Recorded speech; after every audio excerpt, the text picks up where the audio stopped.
Because we've only anchored in 8 feet of water, we're not going to use our regular snubber. We're going to use our alternative manky snubber. The water's a little bit dirty, and last time we were here, it took housekeeping almost the whole season to get to it and scrub it clean. So don't want to do that again. This bit of rope is a bit more expendable. I gave him an ultimatum. I said I'm not washing that snubber again. Literally, it had like krills and shrimps growing on it. That will do. What's gonna happen? It's a lagoon. We came here for one reason, that there might be a hurricane forming out there. And he selects the lightest and the weakest possible snubber. I choose my snubbers like I choose my crew.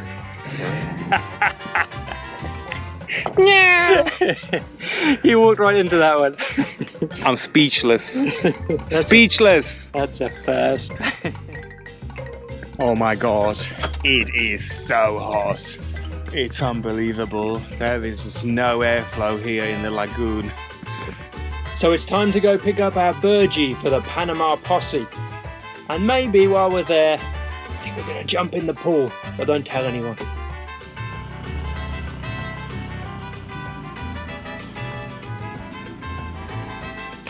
There it is, our Panama posse burgee for the year.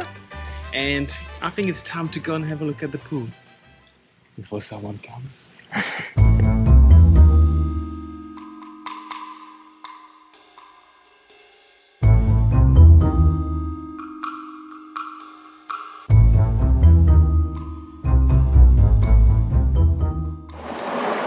just picking up the burgee! We have no other business here, just picking up the burgee, nothing else. Still no burgee. Can't find it anywhere. I'm sure I saw the burgee somewhere around here. I'm sure we find it soon. Rule number 1, act like you belong. Even the captain needs a little break from the burgee search occasionally.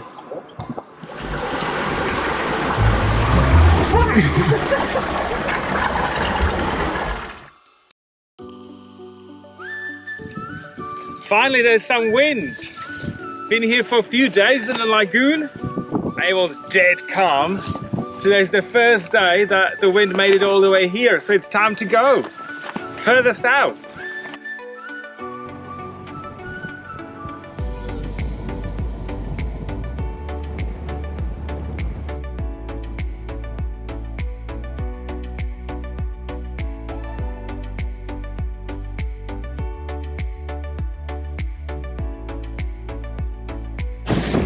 The captain is down below. We're having some issue with his alternator regulator, so he's investigating and I'm in charge. God help me. Got beautiful 15 knots of wind, and in about 1.5 miles I will bear away and go south, so it should be a very pleasant downwind sail. We have a problem with our alternator, unfortunately. Looks like I haven't programmed the regulator correctly. It's just dead. Well, it's not just dead, it's waking up and showing me some figures, but not putting any power into the battery, so it's gonna take a bit of troubleshooting, but we got beautiful wind. We don't want to have the engine running while I diagnose it, so I'll fix it some other time. We're not too desperate for the power. Time to see what the first mate has been up to all this time. Wow, we're sailing. I think he meant to say the acting captain. It's been oases of calm here without him. Sail is up, flying forward at 5 knots. No issues. Until now. Should get a pay rise. Rounding this point just out of Barra marks the furthest south that we've ever been. It feels like the adventure is starting afresh, and we're about to discover beautiful parts of southern Mexico, as well as crossing some international borders for a change.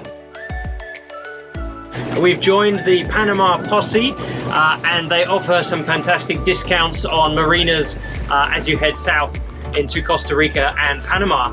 So a little bit sad, mixed feelings to be leaving and being in new, unfamiliar territory, but really excited to see what awaits us as we head south into Central America. Ooh! Ooh, first fish of the season. Feels pretty big. It's not gonna be mahi-mahi. It will be jumping up and down. Forgot how exhausting this is. There she is. Yeah. Yeah, it's definitely some sort of tuna, maybe even bonito. He's a fighter though. Can you believe it? Just when I got it close to the boat, off he gone. Wah, wah, wah. Oh well, there'll be another one where that came from. Plenty more fish in the sea. You hope. I really need to change this lure because that hook is quite dodgy. I've lost about 5 fish on it. And luckily I received these wonderful packages. 2 of our YouTube followers, Javier and Luis, were ever so kind and sent me all of these lures. Apparently Tom looks a bit thin and I need to catch more fish. So I think that's a hint to me that I need to be catching more fish. So thank you so much guys, I absolutely love it. And some of them look brutal. Javier and Luis, thank you so much. You know, I've been dropping the first mate exactly the same hints as you guys, but for some reason, he really took notice when you said it. Catch more fish. Feed me. With the wind well behind the beam, we decided to roll in the mainsail and proceed with the Genoa only, when the captain made an expensive mistake.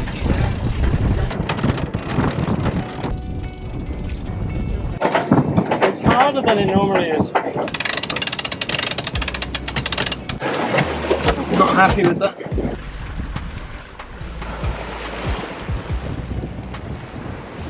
Captain's an idiot. That's the problem here. Should have stopped cranking the winch as soon as it got harder. Thought I could push past it, but it's really ruined this block here. Second one we've lost like this. I shouldn't have cranked past the resistance on this pulley. Should have stopped and had a look what it was caught on.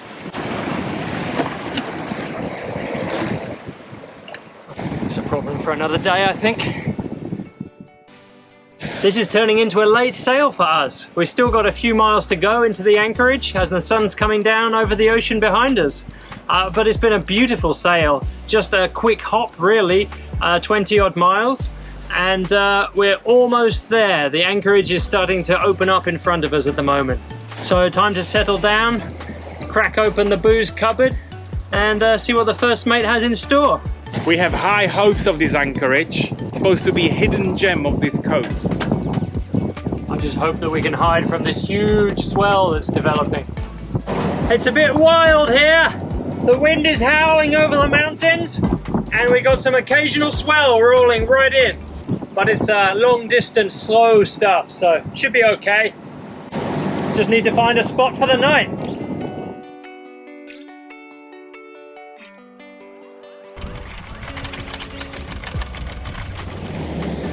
Yeah, it's pretty good. Is that tight? Yeah. We bit. Wow, this is wild. What do you think? Take me back to the lagoon. And we are officially celebrities.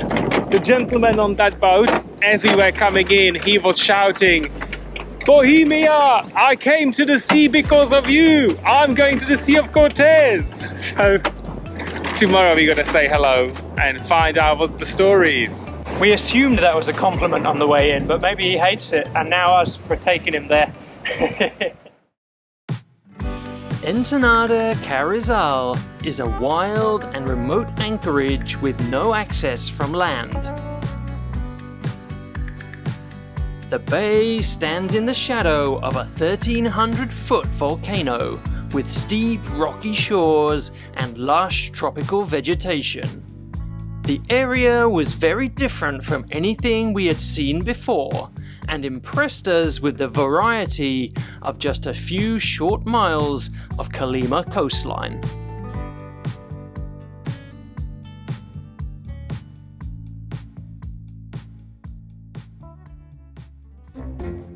It's true what they say. Sometimes cruising is just boat work in hot places. I still can't get to the bottom of this alternator regulator problem. So that's what this morning's activity is. Hopefully I'll figure out what's up with it and we can get the amps flowing again.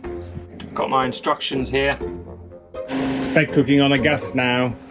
Apparently I used far too many amps and the solar is not coping. Let's hope he can fix it. All fixed. I found a bad connection. It's always the last place you look. The amps are pouring in again now. 122 amps coming in on a fast idle. It's not too bad. Well, goodbye to this absolutely gorgeous hidden gem. It's been fantastic, and today we are heading to Las Hadas in Mazanillo. It's only about 7 miles away. We've got 5 knots of wind, so let's see what we can squeeze out of it. The water is some of the nicest we've ever seen on the mainland. Visibility is pretty good, so I'll be sorry to leave, but hopefully it's just as nice, or not, if not nicer, around the corner. Let's see what amazing speed we can achieve in 5 knots of wind.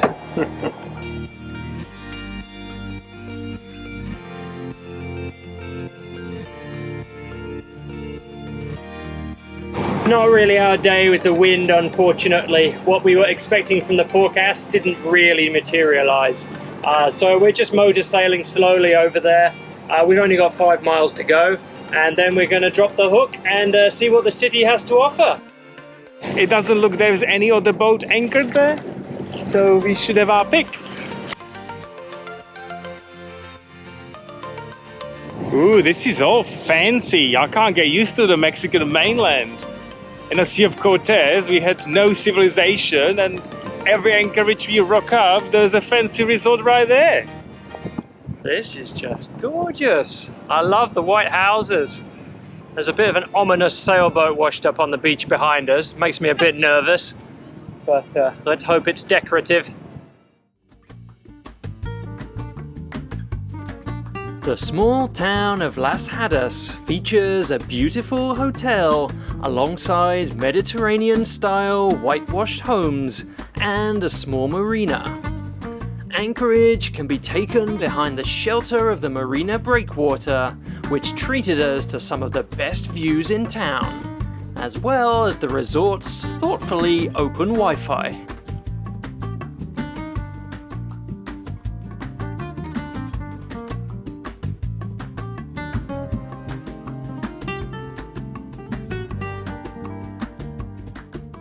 We are all suited and booted, ready for the fancy resort. I'm wearing my Sunday best here. We're ready to put on a show and look respectable.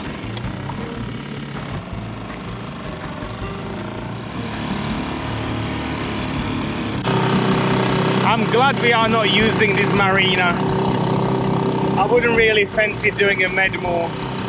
I don't think we have it in us. It looks quite difficult. Less stress just to be anchored outside, I think, and dinghy in. It's more our style. Respect to those in the Mediterranean. Looks like hard work.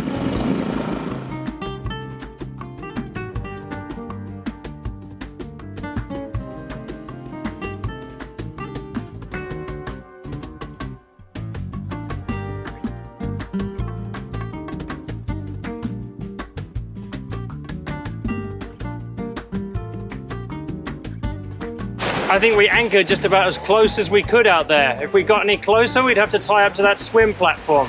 Of course, there's always someone who goes the extra mile. It always gives you pause for thought seeing things like this when you're choosing a spot to anchor. Sadly, this boat is another victim of Hurricane Nora that passed by this summer. It looks remarkably intact, so it's probably just a case of refloating it.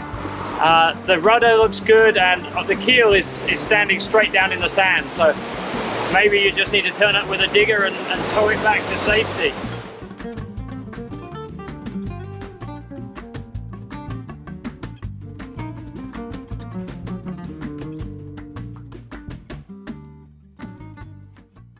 There's only one thing I want to do now, apart from drinking cocktail. Special thanks in this episode go to our latest patrons, Ray and David from Florida. Ray is a proud member of the First Mates for Justice Coalition. David, I'm sorry you had to find out like this, but I'm sure you can work through it. Thank you so much, and here's to you both. Champagne for everyone. If you enjoyed this episode, then please don't forget to tell YouTube all about it by commenting, liking, and sharing. See you next time.